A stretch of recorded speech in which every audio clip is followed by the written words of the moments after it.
ఈరోజు చాలామంది విమర్శిస్తున్నారు. ఇవాళనే ఓ పత్రికలో చూసిన, ఈ SC ST BC minority EWS పిల్లలకు 200 కోట్ల రూపాయలు పెట్టి 100 అంటే దాదాపుగా 25,000 కోట్ల రూపాయలు ఖర్చు పెట్టి కట్టాల్సిన అవసరం ఉందా అని ఒక పత్రిక రాసింది, ఒక రాజకీయ పార్టీకి సంబంధించిన పత్రిక. కరెక్టే మీ విధానంలో, ఎందుకంటే మీరు అధికారంలో ఉన్నప్పుడు బర్రెలు గొర్రెలు చేపలు చెప్పులు కుట్టుకోండి అనే స్కీములు మీరు తీసుకొచ్చిండ్రు. ఆనాడు బడుగు బలైన దళిత గిరిజన మైనారిటీ వర్గాలు ఏం చేయాలంటే దళితులు చెప్పులు కుట్టుకోవాలి, బలహీన వర్గాలు చేపలు పట్టుకోవాలి, ట్రైబల్స్ పందులు పెంచుకోవాలని గత ప్రభుత్వంలో స్కీములు వచ్చినాయి. మీరు అందరూ చూడండి, గత 10 సంవత్సరాలలో ఏం చెప్పారు? బర్రెలు గొర్రెలు ఇస్తాం, చేపలు ఇస్తాం, చెప్పులు కుట్టుకోండి, మీకు స్కీములు ఇస్తామని చెప్పిండ్రు తప్ప మీకు చదువు చెప్తాం, మీకు రాజ్యాధికారం ఇస్తాం, మీ రాజ్యం నిర్మాణంలో మిమ్మల్ని భాగస్వాములను చేస్తామని చెప్పలేదు. మీ చదువుకున్న నిరుద్యోగ యువకులకు పీజీలు పిహెచ్డీలు చదివి ఇలా చాలామంది పేదోళ్ళు, నేను గ్రామీణ ప్రాంతం నుంచి వచ్చిన గ్రామీణ పరిస్థితులు ఎట్లుంటాయో క్షుణ్ణంగా అవగాహన ఉన్నవాడిగా చెప్తున్నా. తల్లిదండ్రులు ఉపాధి హామీ కూలికి పోయి ఇళ్లల్లో పాచి పనులు చేసి రూపాయి కూడబెట్టి వాళ్ళ పిల్లల్ని ఉస్మానియా కాకతీయ యూనివర్సిటీలకు పంపించి పీజీలు పిహెచ్డీలు చదివిస్తే మళ్ళీ చదువుకున్న యాదోల పిల్లగాడు ఊరికెళ్ళి గొర్రెలు పెట్టుకోవాలంట, దళితుల పిల్లలు చెప్పులు కుట్టుకోవాలంటే దీనికోసం ఆ తల్లిదండ్రులు కష్టపడి పీజీ పిహెచ్డీలు చదివించిందని నేను అడుగుతున్నా. ఎందుకు ఆ 10 సంవత్సరాలలో ఉద్యోగ నోటిఫికేషన్లు ఇవ్వలేదు?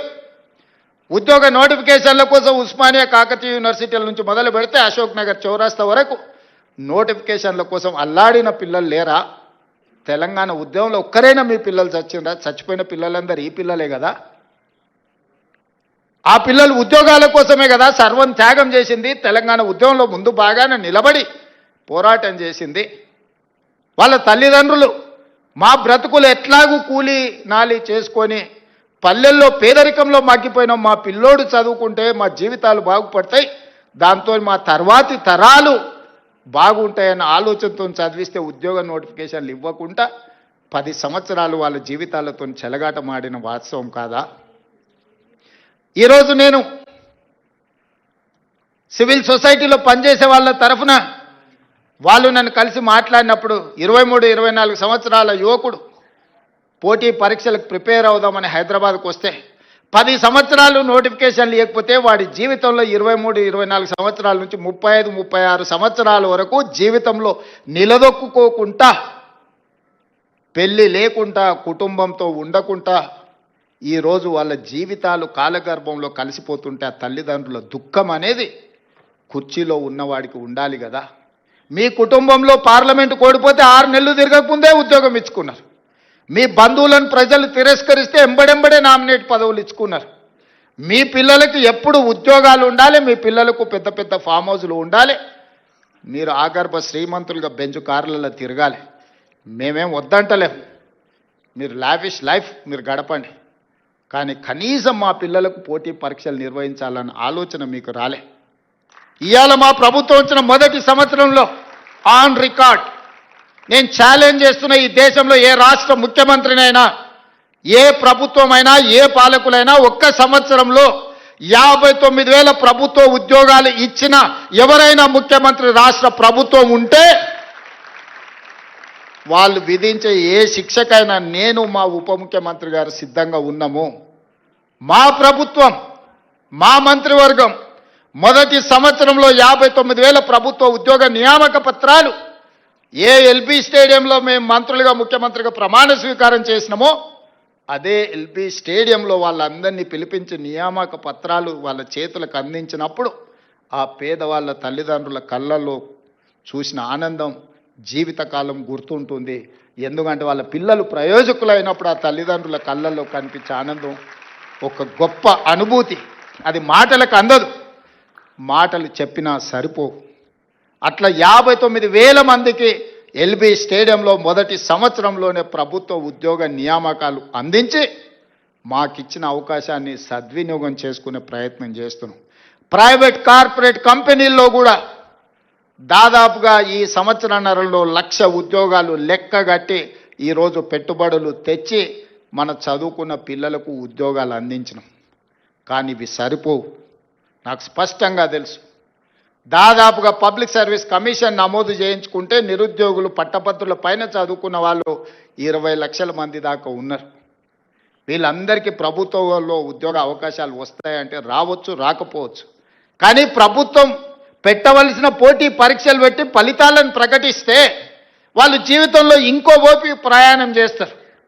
పరీక్షలు పెట్టకుంటుంటే ఆ పరీక్షల కోసమే 10 సంవత్సరాలు అశోక్ నగర్లను, అమీర్పేట్ చౌరస్తాలను, దిల్సుఖ్ నగర్లను కోచింగ్ సెంటర్ల చుట్టూ తిరుక్కుంటూ యుక్త వయసు మొత్తం కాలగర్భంలో కలిసిపేసిన తర్వాత వాళ్ళు ఎందుకు ఉపయోగపడతారు? అందుకే పోటీ పరీక్షలు ఎంబడెంబడే పెడితే గత 10 సంవత్సరాల పరీక్షలు పెట్టట్లేదని రోడ్ల మీద ధర్నాలు చేసిన నిరుద్యోగ యువకులు ఇంత మీద పరీక్షలు పెడితే ఎట్లా కొంత వాయిదా వేయండి అని ధర్నాలు చేసిన చరిత్ర ఎప్పుడైనా ఉందా? మొదటిసారి మన ప్రభుత్వంలో మొదటి సంవత్సరంలోనే ఆ సిచ్యువేషన్ చూసినాం. నా బాధ, నా ఆవేదన ఒక్కటే, నా ఆలోచన ఒక్కటే. పరీక్షలు వాయిదాలు పెట్టినా కొద్దిగా ఆ పిల్లలు ఇంకో పని చేసుకోరు, ఇంకొక దానికి ప్రిపేర్ అవ్వరు. 65 రోజుల్లో 11,000 మంది టీచర్ల నియామకాలు చేపడితే 3 లక్షల మంది పరీక్షలు రాసింది. ఉద్యోగాలు ఇచ్చింది 11,000 మంది.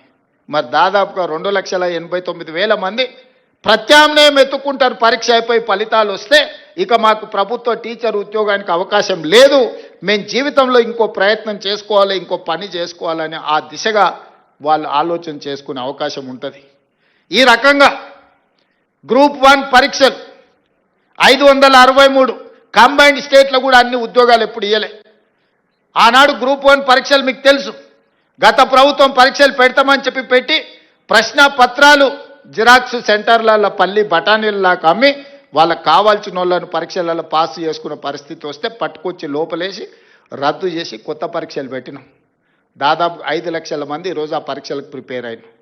నియామక పత్రాలు అందించేటప్పుడు వండుకున్న వంట నోట్లో పెట్టుకునే సందర్భంలో ఈరోజు కింద పడేసి పొలిటికల్ లిటిగేషన్స్ ఈరోజు కోర్టులు వేసి నియామక పత్రాలు అందకుండా ఆపినరు. ఇది ఒక ఆవేదన. ఎందుకంటే సమాజానికి మంచి చేద్దాం అనుకున్నప్పుడు కొంతమంది ఇట్లాంటి వాళ్ళు ఉంటారు. ఇవాళ group 1, group 2, group 3, group 4 exams పారదర్శకంగా నిర్వహించడమే కాకుండా ఫలితాలను ప్రకటించి నియామక పత్రాలు అందించి తెలంగాణ రాష్ట్ర ప్రభుత్వం తన బాధ్యతను నెరవేర్చాలనుకుంటుంటే ఈరోజు గ్రూప్ 1లో 563 మంది స్టేట్ లెవెల్ ఆఫీసర్స్ని ఈరోజు 89% ఎస్సీ, ఎస్టీ, బీసీ మైనారిటీలు సెలెక్ట్ అయినారు. అందులో 89% గ్రూప్ 1 పరీక్షల్లో దాదాపుగా ఎస్సీ, ఎస్టీ, బీసీ మైనారిటీలు, ఈడబ్ల్యూఎస్ వాళ్ళు ఈరోజు సెలెక్ట్ అయినారు. ఇవాళ నోటి కాడికొచ్చిన ముద్దను ఎవడో కింద పడేసి మట్టి పాలు చేస్తే ఆ తల్లిదండ్రుల దుఃఖం ఎట్లుంటుందో ఒకసారి ఆలోచన చేయండి. ఇవాళ 563 మంది గురించి నేను మాట్లాడతలేను. పరీక్షలు రాసిన వాళ్ళు ప్రత్యామ్నాయంగా ఏదైనా ఎత్తుకుందామనే సందర్భంలో ఈ ఉన్న పరీక్షలు ఫలితాలను వాయిదా పెట్టడంతో వాళ్ళకు మళ్ళీ ఒక ఆశ, ఏమన్నా మళ్ళీ పరీక్షలు వస్తాయో, ఇవి రద్దు అవుతాయో, మళ్ళీ చదవాలేమో. మళ్ళీ చదవాలంటే ఇప్పుడు నేను ఎక్కడికో పోతే మళ్ళీ వెనకొచ్చి చదువుకోవాలన్నా లేదా? త్రిశంకు స్వర్గంలో ఈరోజు మళ్ళీ 5 లక్షల మంది నిరుద్యోగ యువకులను గతంలో 10 సంవత్సరాలు పరీక్షను నిర్వహించని పార్టీలు ఈరోజు ఈ కేసులు వేసి ఈ విద్యార్థులను ఇరుక్కున పెడుతున్నాయి. 2011 తర్వాత గ్రూప్ 1 పరీక్షలే నిర్వహించలేదు. 15 సంవత్సరాలైంది గ్రూప్ 1లో. ఆ ఏళ్ళ గ్రూప్ 1 రాద్దాం అనుకున్నోడు ఇవాళ 15 ఏళ్ళ వరకు పరీక్షలు పెట్టలేదంటే వాళ్ళ వయసు ఎంత ఉంటుందో మీరు ఒకసారి ఆలోచన చేయండి. ఇదొక సోషల్ ఇష్యూ కింద మారుతున్నది, సామాజిక సమస్య కింద మారుతున్నది. ఇట్లాంటి వాళ్ళను మీరు విద్యార్థులు అందరూ నిశ్చితంగా గమనించాలి. ఇలాంటి వాళ్ళను ఎక్కడైనా ఎదురుపడితే అడగాలి, ఎందుకయ్యా మా ఉద్యోగాలకు అడ్డం పడుతున్నారు? ఎవరైనా వాళ్ళ ఎన్నికలు ఒక 6 నెలలు ఆగుతారా? వాళ్ళ ఇంట్లో ఓడిపోతే 6 నెలలు కూడా ఒక్కరికి కూడా ఆపకుండా ఉద్యోగాలు ఎంబడెంబడే ఇచ్చారు. కానీ మన పిల్లల ఉద్యోగాలకు వచ్చేటప్పటికి వాళ్ళకు ప్రతిదీ రాజకీయమే. అందుకే ఈరోజు మన పిల్లల్ని ప్రోత్సహించాలి, వాళ్ళని అభినందించాలి, స్వయంగా వాళ్ళని కలవాలి. ఇక్కడున్న అందరు నేను అడుగుతున్న, తెలంగాణ వచ్చిన 10 సంవత్సరాలలో ఎప్పుడన్నా ముఖ్యమంత్రిని కలిసిరా? మీరు కలిసిరా? ఎవరైనా కలిసిన వాళ్ళు ఎవరైనా ఉంటే చేయొద్దండి. కానీ నేను మిమ్మల్ని రెగ్యులర్ కలుస్తూనే ఉన్నా కదా. ఇది తేడా. ప్రజా పాలనకు దొరల పాలనకు. ముఖ్యమంత్రి అంటే ఆకాశంలోకి వెళ్ళి ఊడిపడ్డ పదవి కాదు. అది ప్రజలు ఆశీర్వదించి, ముఖ్యంగా దళితులు, గిరిజనులు, ఆదివాసీలు ఆశీర్వదిస్తే ఈ కుర్చీ వస్తుంది. ఆ కుర్చీ వాళ్ళ కోసం కాకుండా మన కోసం వినియోగించుకోవడం కాదు.